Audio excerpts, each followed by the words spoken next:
Evolution. Sink that word in. First off, evolution. Now, when you think of evolution, what do you think of, wrestling fans? Huh? What do you think of?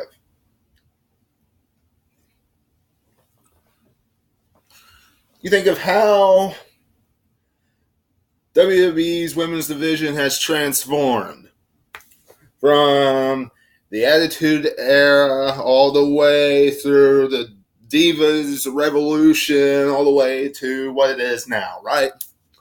You think of the different superstars in the women's division, all the way through the Attitude Era and all the way through the Divas till now, and the matches that they put on, right? Evolution. You think of some of the all-time great moments, things that will last way beyond what we see in the PG era, way beyond what we see in our lifetime, years to come. Now, what we see at Evolution next month, some of the wrestling fans out there are going to cringe. Some of the wrestling fans out there are going to gripe, moan, groan, complain, have a headache, get confused, wonder why, all and above about what WWE gave to us. They're going to. And my question is, and I'm not going to sit here and joy juice all over what they're going to give to us, but my question is, why? Why are you going to do that? Now, I saw the leaked card. Some of it does not make any sense, but I can tell you this. When you look at what WWE has done with their women's division, both Raw and SmackDown, and you look at everybody that we are supposed to care about, do you blame WWE for booking this show if it comes out to be just like the leaked card, how it is? I don't. I mean, I seriously don't.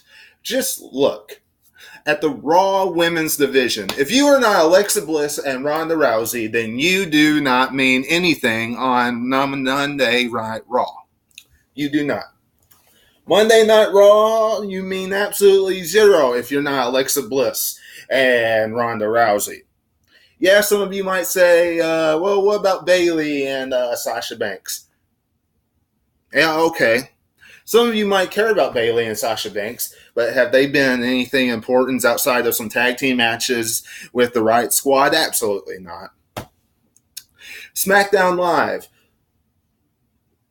You have Becky Lynch and Charlotte. Outside of that, if you are not those two, forget about it. You're nothing. You're the bottom of the totem pole. You are not even seen on SmackDown Live. Really. Unless you're with Carmella and R-Truth. I guess you could be somewhat important if you're Carmella. But other than that, I mean, you're really nothing. So, when you look at the card, WWE really has to do what they did. I mean, seriously. Let's just take a look at this leaked card. But you all know what to do. Subscribe, hit the bell, follow me, Facebook and Twitter. It's much appreciated by me and everybody who makes this channel what it is for you fans out there. Now, first things on the list, NXT UK Women's Championship. All right.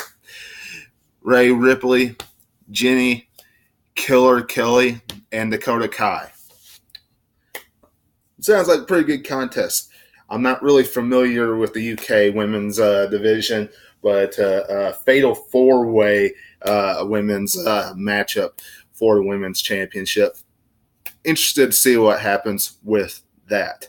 A special announcement segment.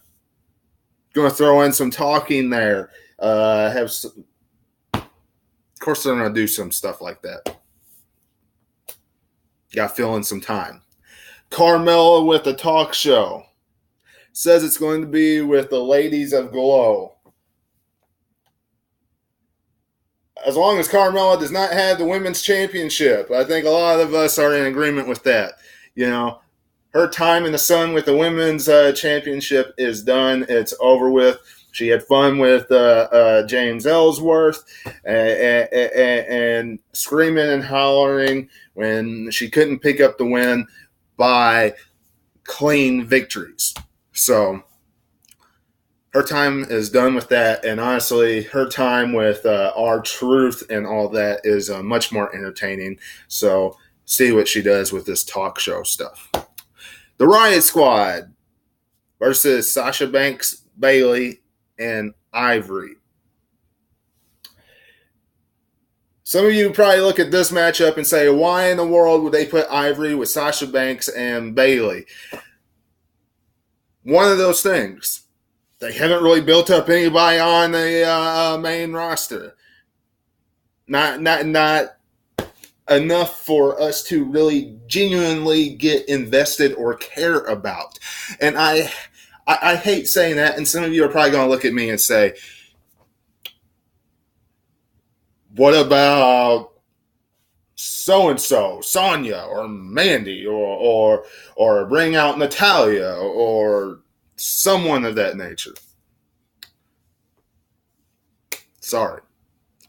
It's just not there. Mae Young Classic Final.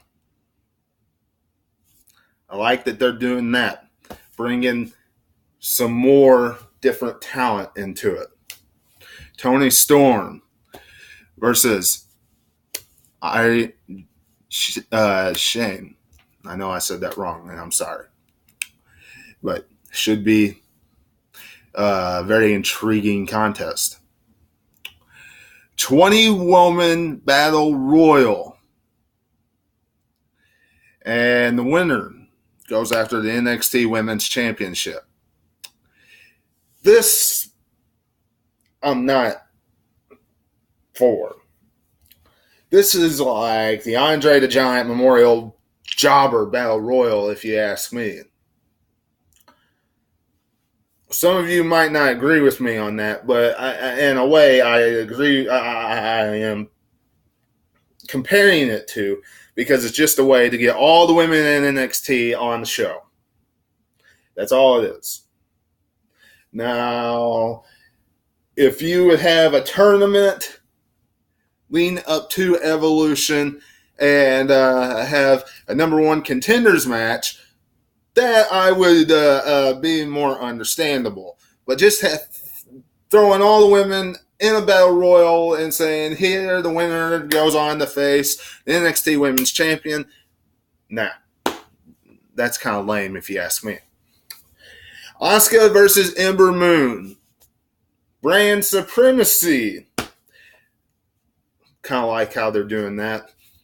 It's kind of a WrestleMania type matchup type thing, because they used to do that at WrestleMania, brand supremacy. I remember they did that with Bobby Lashley and Umaga, and they did it with Kane and the Great Khali, and they did it with numerous other superstars. So that looks like they might be doing something like that. Naomi versus Melina. Yes, they could have put somebody else from the main roster to take on Naomi. But look, they're trying to bring back all these stars, bring up more power to Evolution. Quite frank, they haven't given us enough reason to care about a lot of the stars on the WWE main roster in the women's division. Mickie James versus Lita. Look, Lita, very, very big part into the evolution of the women's division. Look, I'm fine with it. Some of you might not be fine with it. I don't know why you would not be. Okay? That's just that. Kairi Sane versus the winner of the Battle Royal. Why are people going to complain about that? I'm not going to complain about that. But I will complain about the Battle Royal matchup, as you all heard earlier. Alexa Bliss versus Trish Stratus. Something I have heard a lot of complaints about, and I've heard some praises about, because there's a lot of people that really do enjoy seeing Alexa Bliss's work on Monday Night Raw. And there's a lot of people that think that Alexa Bliss is just downright lazy on Raw. Does she deserve to face Trish Stratus on Monday Night Raw? Well, that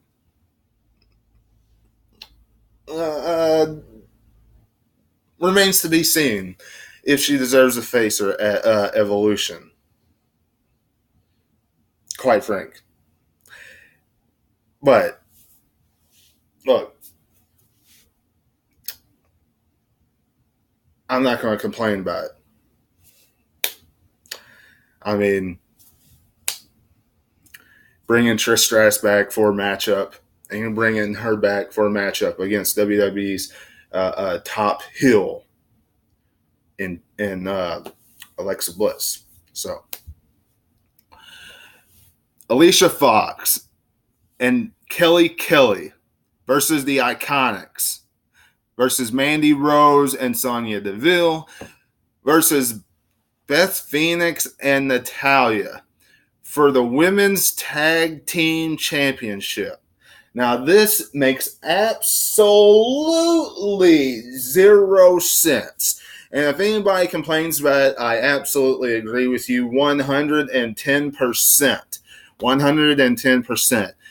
Alicia Fox and Kelly Kelly. I mean, I understand you're putting Kelly Kelly in the matchup because you're trying to add some more star power and because of how she can contributed to the WWE. You're putting Beth Phoenix in the matchup with Natalya because they're friends and because of how she contributed to WWE. However, this makes absolutely no sense that it's for the Women's Tag Team Championship, which they really don't need in WWE. They don't need tag team titles in WWE for the women's division. There's not enough women on the main roster for Raw and for SmackDown for them to have tag team titles. But I'm not getting into that. That's for a different podcast. This is pretty much telling you that the Iconics is a guaranteed win. Having a match like this with the legends coming back, it is pretty much telling you Iconics stamped new champs. Guaranteed. Becky Lynch versus Charlotte. Who's going to complain about that? I mean, seriously. And finally, the one match I've heard the most controversy about. Nikki Bella versus Ronda Rousey for the Raw Women's Championship.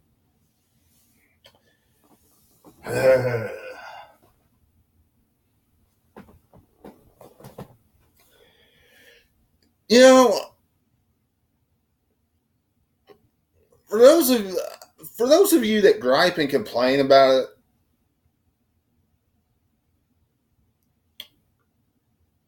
I understand why. Nikki Bella not being part of really anything that's going on in WWE these days, and all of a sudden she comes back, whether it's because association with the Total Bellas, or whether it's association with John Cena, or anything of that nature. I understand why you'd be upset. Okay? But Nikki Bella did, the Bellas, not just Nikki, the Bellas, contributed a lot. I don't care what anybody says, contributed a lot with the Divas division when it was not the women's division. And that alone deserves to be on pay-per-view. Okay? That alone deserves Nikki, and if Brie wants to be on pay-per-view, that deserves for them to have their own spot. Now, does that mean Nikki Bella should get a chance at the Raw Women's Championship? That's very debatable. But once again, when you look down the line and you look at somebody that can main event a big top talent, a big top, I shouldn't say talent, a big top first ever pay-per-view, Evolution. Who out there, unless they do something like champion versus champion, which they don't do that until Survivor Series, who out there do we care about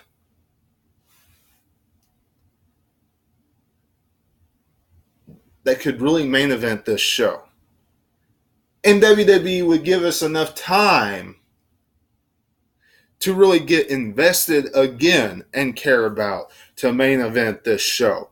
I know some of you are going to give two names, Bayley and Sasha Banks. Those are two names that are going to pop out of your mouth. I know it right now. But WWE's eyes, Nikki Bella, big, huge spotlight name, going to bring in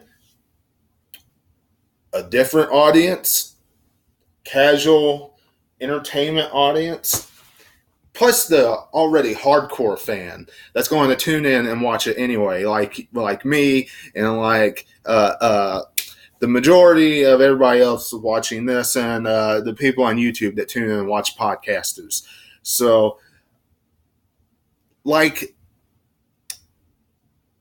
they really care if they put Bayley and Sasha Banks or somebody that we really want in that spot.